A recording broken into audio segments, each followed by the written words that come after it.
Hello and welcome to this special program on Rajya Sabha television, wherein we bring you the digital interventions in our fight against COVID-19. Now, there are several aspects, and we bring you all of them one by one. In today's episode, we'll talk about the digital surveillance and monitoring of COVID-19, which is being done by two premier institutes, that is CCMB and IGIB. And we also have with us a representative from NCDC, which is into integrated disease surveillance. So let me first introduce the guest to you so that we can understand better as to how this disease surveillance and monitoring is done in a digital mode and what purpose will it solve? What benefits does it have? Where are we right now? So the guests with us are Dr. Anurag Agarwal. He's the director of Institute of Genetics and Molecular Biology.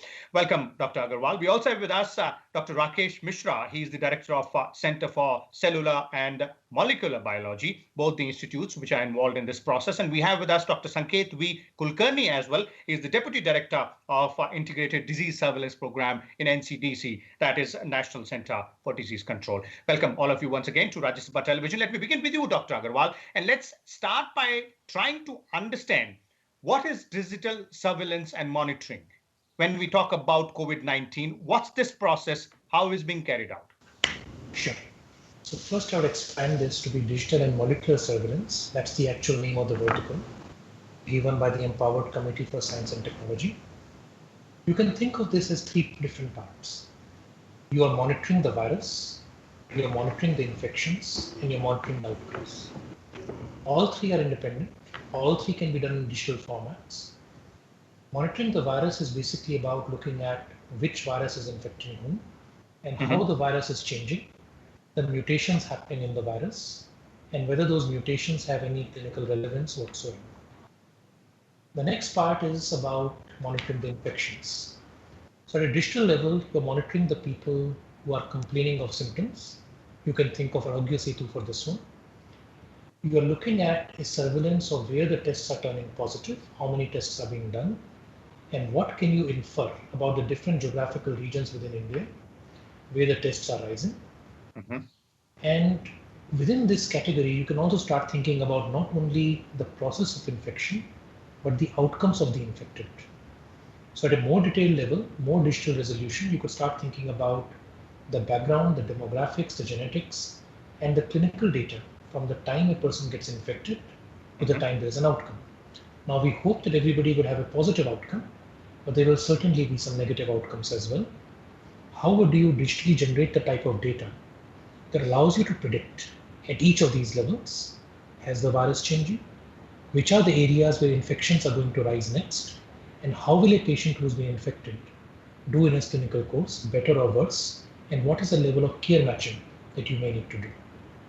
And highlight is one last flavor to it. Assuming the health sector gets overwhelmed, at some point you'll be asking decision support systems to start looking at the digital data that is coming and start making decisions. That will be the last part beyond monitoring, going towards decision making. Artificial intelligence is the commonly used term for some of these processes. Okay, so this is how the monitoring and surveillance process is done. Let me bring in Dr. Mishra here from CCMB, the Center for Cellular and Molecular Biology. Dr. Mishra, from your perspective and the way your institute is involved in this program, what and how are we going ahead? Yeah. So to have the comprehensive view of where we stand with respect to this disease at the national level, first thing we need to know is what is the extent of this infection. That means testing large number of people. It's particularly important because we know that very significant proportion of infected people don't have symptoms. So actually we do not know how the virus is spreading, who all are having it without they don't have symptoms, but they can spread the virus at the same time.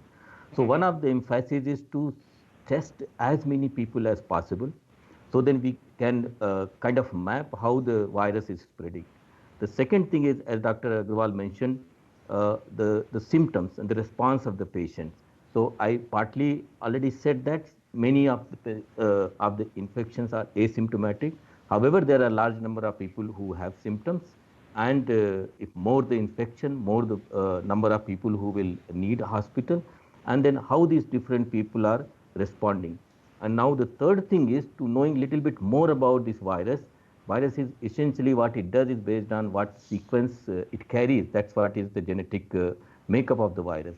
And in this context, can we figure out if there are differences? And if you look at all these 3, 4 things in the context of various geographical, various population, various cities at the national context, then we'll be able to figure out how this virus is spreading, what kind of influence it has, and in different regions of the country, are there subtle differences in the isolates of these viruses?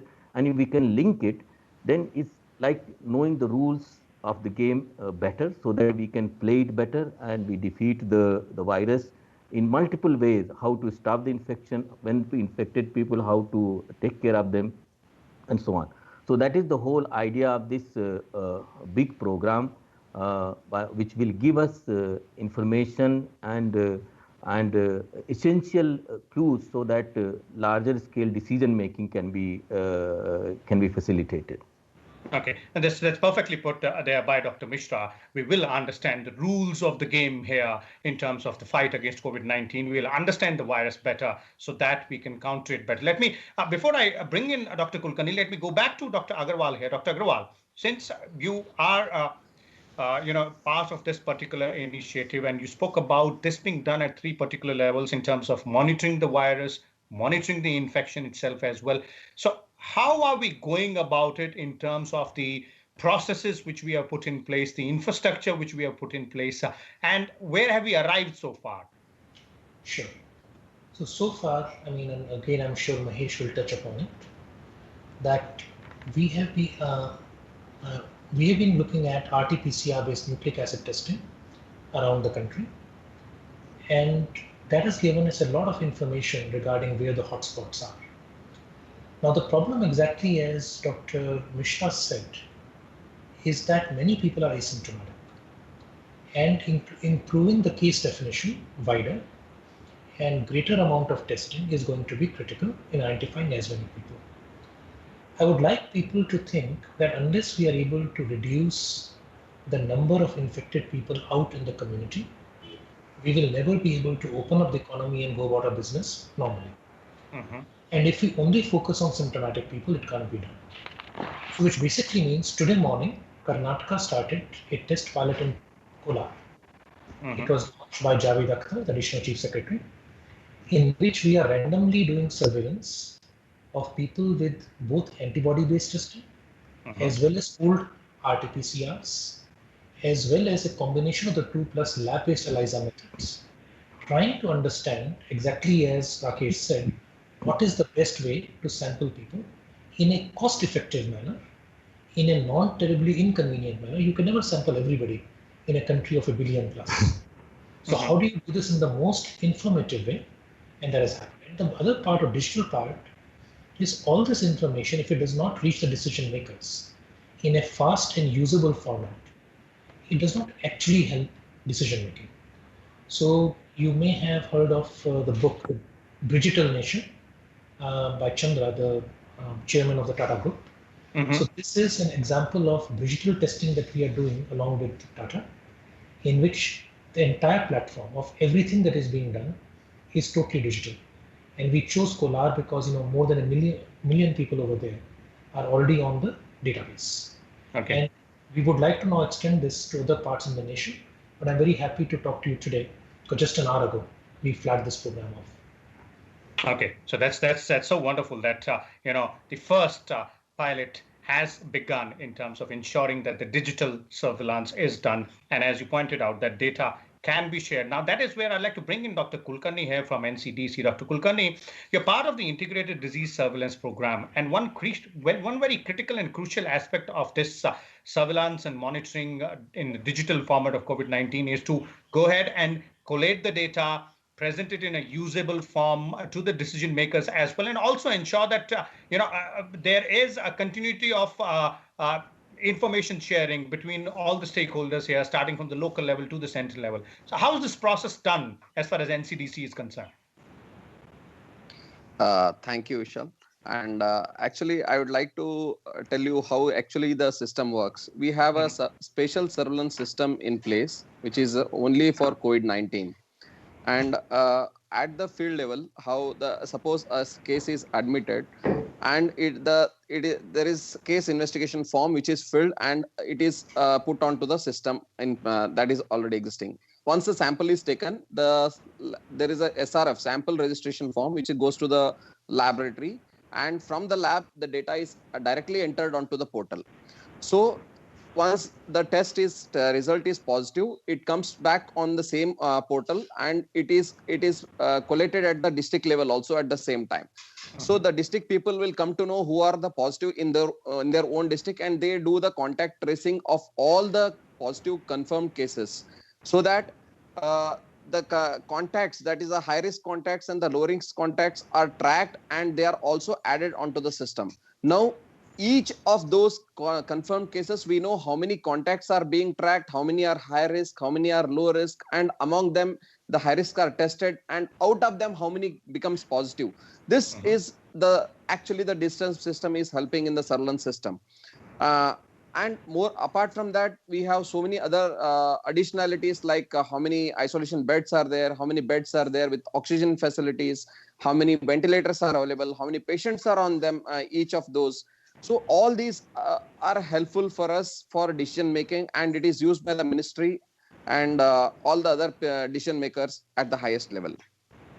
Okay, so there is a system in place out there which also not only tells us how the virus is affecting, but also the infrastructure there as well. Dr. Mishra, I'd like to bring you in here in terms of the points which have been mentioned by Dr. Agarwal vis-a-vis the symptomatic and asymptomatic patients, and you also mentioned out there. So clearly, according to you, how should the focus be divided? Because there are several asymptomatic cases as well now coming in. See, to me, that is actually the bigger issue, not for the people who are asymptomatic, but the future of the and the spread of the disease.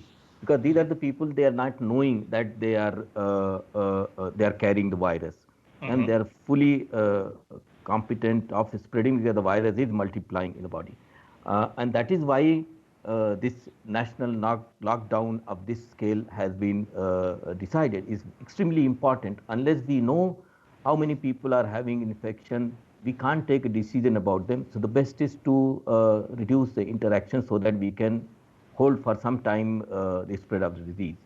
So that's why the testing at very large scale is very important. Now the other thing is, are there different features of the virus that makes these people asymptomatic, or these people themselves, because of their genetic makeup or because of some earlier experience of similar infection, or for some reason very special immune response, they are able to fight it out without any symptom. So these are the questions that will be answered when we collect data at large scale, at population scale, and integrate in one place where this can be analyzed carefully, and then some trend can emerge. So that trend, then we can make certain prediction that how things will happen, knowing the details of patients and details of the isolates that are, if there is a link between asymptomatic versus symptomatic, there has to be some reason. So we have to figure out, there are tools, but it's just that we need to collect a large number of cases like this, and collect the data and integrate at national level, analyze it carefully, and that analysis with the predictions, with the trend, then can be shared with the policymakers. Okay, Dr. Agarwal, is that aspect one of the parameters or one of the focus points as far as the KOLAR project is concerned, which you said has just begun, in terms of looking at symptomatic and asymptomatic patients as well? Yes. In the KOLAR, we are using very much exactly as Dr. Kulkarni pointed out. One entire vertical of KOLAR is based on conventional sampling, which does exactly the type of contact tracing they have defined. I mean, I think that's the most effective, proven approach in this world. The second part of it simply takes random identification of people from two categories. People who are highly infected, people who are just normal people. And to understand this, I would like the viewers to imagine you have lots of dots. Some of the people are infected, think of them as red dots, they are symptomatic. And some of them are yellow dots, which are asymptomatic. One thing you know for certain, you cannot get an infection from a person to person without two people who are one person infected transmitting it. So all these people have lines connecting them. If you wanted to find as many people as you can, you could go from starting from the reds and spread outwards, but you could also do a random sampling of the community, find a few more dots you would have otherwise missed, and then go back to what Dr. Kulkarni was saying about the classical methods of tracing.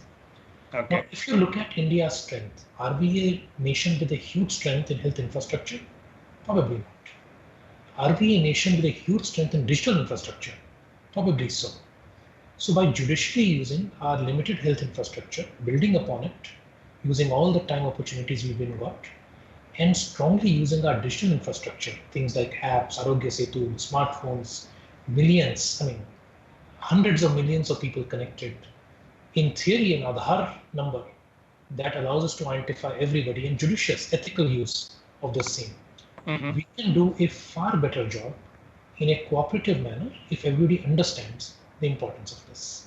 And such effort is what COLAR is about as a proof of concept.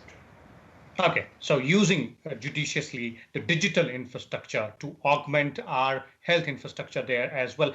Dr. Kulkarni, would you agree with what both Dr. Mishra and Dr. Agarwal is pointing out here, that yes, the traditional system of contact tracing or the traditional system of surveillance obviously is the mainstay, but then the digital aspect of it does add value and then exponentially increase our chance of going ahead and monitoring, tracking, and finding out how does the virus behave and where it might infect. Definitely, sir. I would actually agree with Dr. Agarwal said. And the Arogya Setu app is helping very much. Like it has been downloaded by all the positive patients once they come into the picture. And if they even go back, once, because all the people are not shifted to the quarantine facility or the isolation centers immediately, because the sample is collected from some collection centers also. So we know once, as soon as they get positive, it is coming onto the portal, and we know who are the positive people. Once, if all the people download this app, automatically it signals that whether you are in the safe zone or you are not in the safe zone. Definitely you'll come to know and whom to pick up and whom to isolate. So this digital technology is also very helpful, and the policymakers are thinking on the line to now all the affected districts should have its citizens to download this Arogya Setu app, so that if they are going to the non-affected districts or non-affected zones, it will help in preventing the actually coming in contact with those actually not infected or not immunized. So those things are in place. But this will help in a big way for prevention of the COVID-19 in India.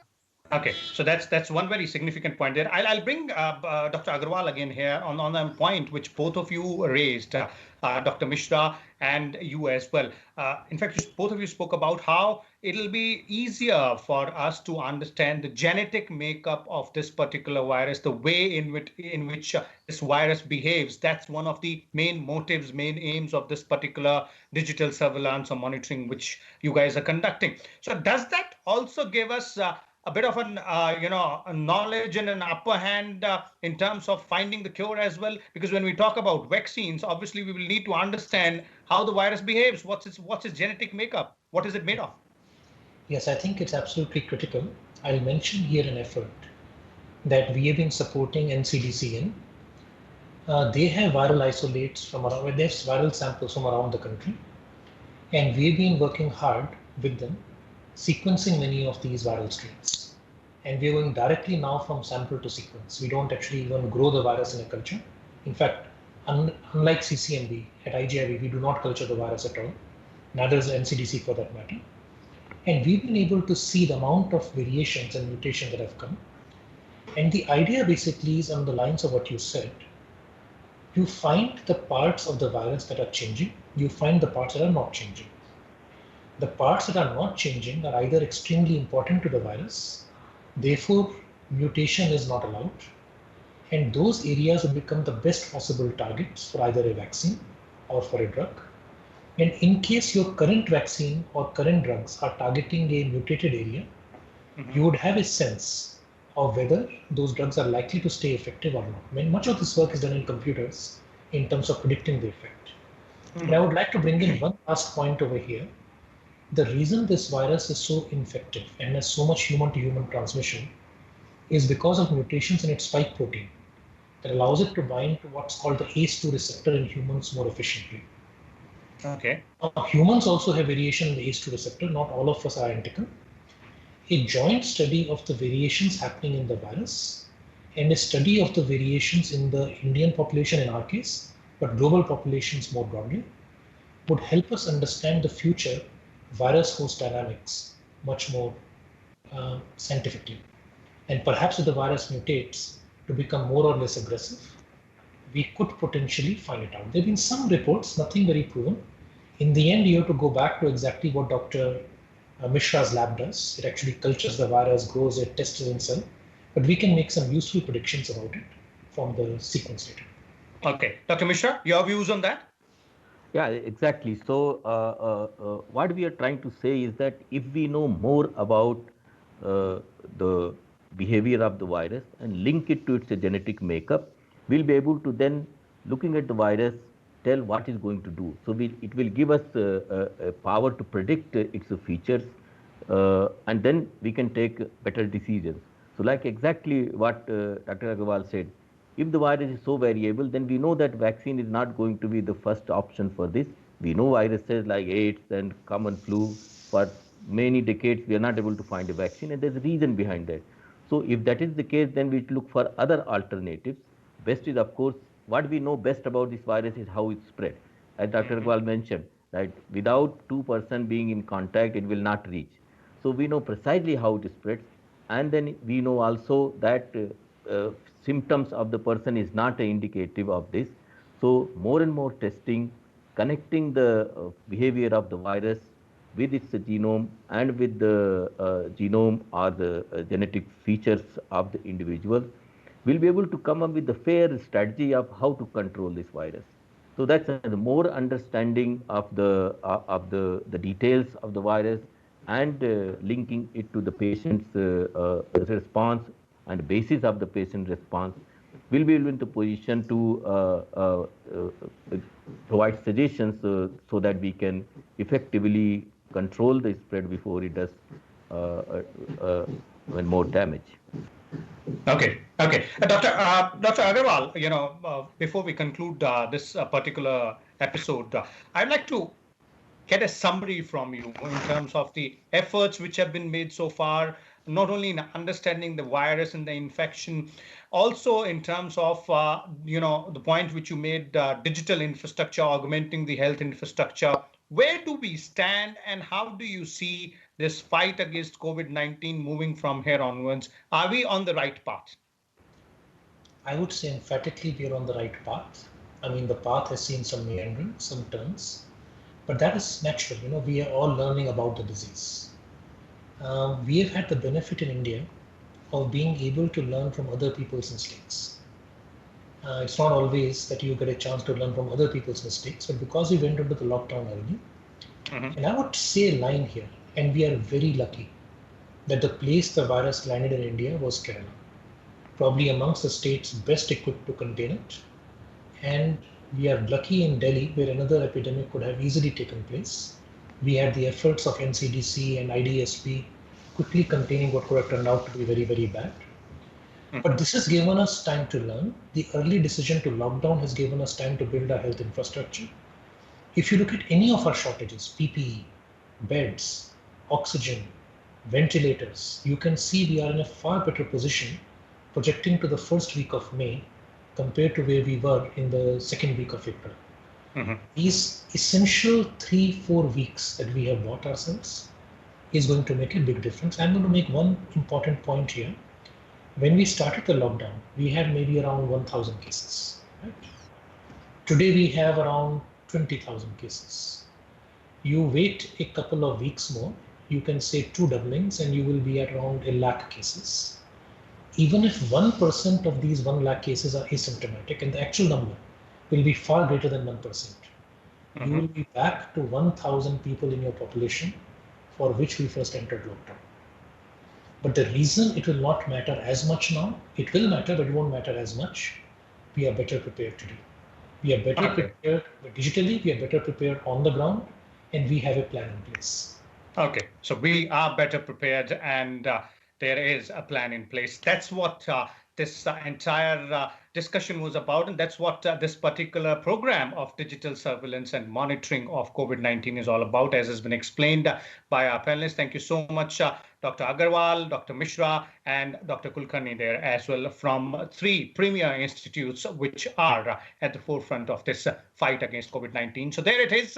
We will have to be on our toes. Obviously, we can't let our guard down, but as is explained by the experts here, digital surveillance and monitoring does give us a lot more insights into how the virus behaves, what is it made up of, how does infection spread, and this will not only help us in stopping the spread, but also in finding the cure as well. One small step at a time, but the plan is in place, and digital technology once again is helping us do that. Thank you once again, all three of you, and we'll come back again with a different topic tomorrow. Till then, you keep watching Rajya Sabha television, keep following all the guidelines, specifically on lockdown and social distancing norms. That is the key there. Have Arogya Setu app installed on your mobile phone, as it helps in digital monitoring, and stay safe, stay home.